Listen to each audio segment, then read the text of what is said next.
Karimnagar 2 టౌన్లోని girls హాస్టల్లో వరద నీరు చేరింది. దీంతో విద్యార్థినులు అవస్థలు పడుతున్నారు. మరింత సమాచారం మా ప్రతినిధి భాస్కర్ అందిస్తారు.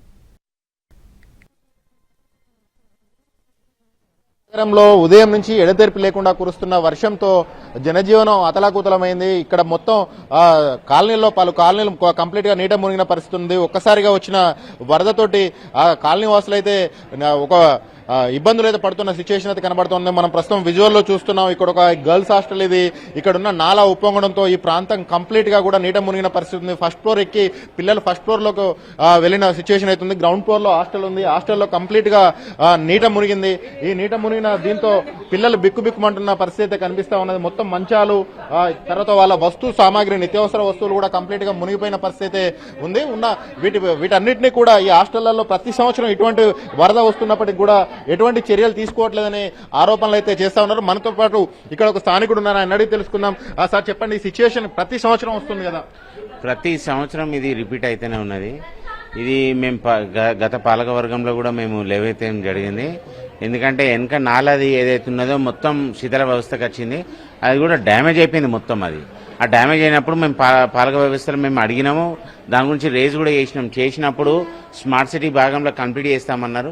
కానీ అప్పుడు బీఆర్ఎస్ ప్రభుత్వం ఏదైతే ఉన్నదో అసలు ఎంత చెప్పినా బీజేపీ కార్పొరేటర్ ఉన్న ఏ సమస్య కూడా పట్టించుకోకుండా ఇవాళ చూస్తే మీకు నడుం పైకి వరకు నీళ్లు రావడం జరిగింది. మొత్తం ఇళ్ళన్నీ మునిగినాయి.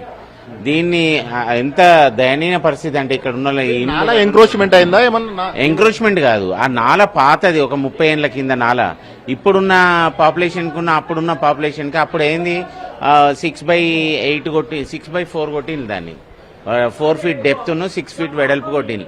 దాన్ని పెద్ద చేసే అవసరం ఉన్నదని చెప్పి కూడా తీస్తే అసలు దాని గురించి కూడా పట్టుకొని మీరు ఒక్కసారి వెనకకు పోయి నాలా చూస్తే పరిస్థితి ఘోరంగా ఉన్నది. పిల్లలు ఇక్కడ కంప్లీట్ మంచాల పైన ఎక్కిన సిచ్యువేషన్ అయితే కనిపిస్తా ఉన్నది.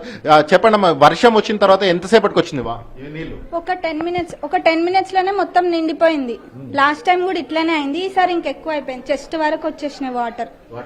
చెస్ట్ వరకు మునిగిపోయిన బట్టలు అన్ని మునిగిపోయినాయి. బట్టలు, బకెట్స్, మొత్తం చెత్త అన్ని మునిగిపోయినాయి. ఇక్కడ చూసినట్టయితే ఇక్కడ మనం పరిస్థితి ఎంత దయనీయంగా ఉంది, ఎంత అధ్వానంగా ఉందో మనం విజువల్లో గమనించవచ్చు.